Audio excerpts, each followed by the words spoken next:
మేషరాశి వారికి ఏలి నడిచిన ప్రారంభమైంది. వృత్తి ఉద్యోగాల్లో కొన్ని మార్పులు చోటు చేసుకుంటాయి. ఉద్యోగం మారే పరిస్థితి గోచరిస్తోంది. లేదా ఉన్న ఉద్యోగంలోనే ట్రాన్స్ఫర్ అయ్యే అవకాశాలు కూడా లేకపోలేదు. ఉద్యోగరీత్యా సహోద్యోగులతో మిత్రత్వం ఏర్పరచుకోవడం చెప్పదగిన సూచన. గొడవలకు వెళ్లకుండా నిదానంగా ముందుకు వెళ్ళడం చెప్పదగిన సూచన. వ్యాపారస్తులకు వ్యాపారపరంగా కూడా కొన్ని ఇబ్బందికరమైన వాతావరణం నెలకొంటుంది. ఏదైనా నూతన వ్యాపారం ప్రారంభించాలనుకున్నప్పుడు కొంత సమయం తీసుకుని ధనాన్ని అధికంగా ఖర్చు చేయకుండా సేవింగ్స్ చేయడం అనేది చెప్పదగిన సూచన. లేకపోతే భవిష్యత్తులో నష్టపోయే అవకాశం ఏర్పడుతుంది. అలాగే సైబర్ క్రైమ్, డబ్బులు పోయే పరిస్థితి గోచరిస్తోంది. వాటి విషయంలో జాగ్రత్తగా ఉండాలి. ఏదైనా కాల్స్ వస్తే అవి గమనించుకుని అకౌంట్స్ పరంగా చెక్ చేసుకోవడం చెప్పదగిన సూచన. విద్యార్థులకు కాలం బాగుంది. అయితే ఏలినాటి శని ఎఫెక్ట్ వీరికి ఉంటుంది కాబట్టి చదువు మీద శ్రద్ధ వహించడం చెప్పదగినది. అలాగే విదేశాలకు వెళ్ళి చదువుకోవాలనుకున్న వారికి ఈ వారం బాగుందని చెప్పొచ్చు. ప్రయత్నాలు ప్రారంభించవచ్చు.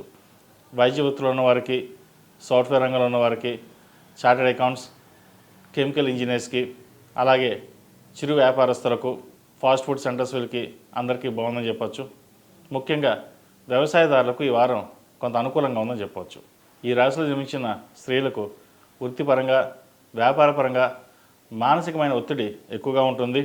ఏ పని చేసినా వెనక్కి వెళ్ళడం, లేదా పనిలో ఆటంకాలు కలగడం, ఉద్యోగంలో సహోద్యోగులతో విభేదాలు రావడం ఏర్పడుతుంది. ఒకసారి ఉద్యోగం పోయే పరిస్థితి కూడా ఏర్పడుతుంది. అది కొంతమందికి మాత్రమే. ఉద్యోగం చేసుకోవడం, మారకుండా ఉండడం చెప్పదగినది. ఒక్కోసారి కొత్త ఉద్యోగాలు కూడా వచ్చాయి, వెళ్దాం అనే ఆలోచన కూడా ఉంటుంది. ప్రస్తుతానికి వాటికి ఆపి నిదానంగా వెళ్ళడం చెప్పదగిన సూచన. అలాగే ఈ రాశివారు ఆరోగ్యపరంగా కొన్ని జాగ్రత్తలు తీసుకోవాలి. బంధువులతోటి, సహోద్యోగులతోటి విభేదాలు లేకుండా చూసుకోవాలి. వివాహం కాని వారికి వివాహ ప్రయత్నాలు మొదలుపెట్టవచ్చు. కొంచెం ఆలస్యమైనా సరే మంచి సంబంధం కుదురుతుంది. సంతానపరంగా కొన్ని ఇబ్బందులు ఉంటాయి. సంతానం కోసం ప్రయత్నిస్తున్న వారికి కొన్ని జాగ్రత్తలు తీసుకోవాలి. అబార్షన్ అయ్యే అవకాశాలు కూడా లేకపోలేదు. అందరికీ కాదండి, కొంతమందికి మటుకే. కాబట్టి సంతానం విషయంలో కొన్ని జాగ్రత్తలు తీసుకుని ముందుకు వెళ్ళడం చెప్పదగినది. ఈ రాశి వారు 8 శనివారాలు శనికి తైలాభిషేకం చేయించడం, అలాగే అఘోర పశుపత హోమం చేయించడం చెప్పదగిన సూచన. ఈ రాశిలో జన్మించిన వారికి కలిసి వచ్చే సంఖ్య 5, కలిసి వచ్చే రంగు మెరూన్. ఏదైనా పని మీద బయటికి వెళ్ళేటప్పుడు శుక్రవారం నాడు కానీ, సోమవారం నాడు కానీ వెళ్ళండి. మంచి ఫలితాలు సంప్రాప్తిస్తాయి.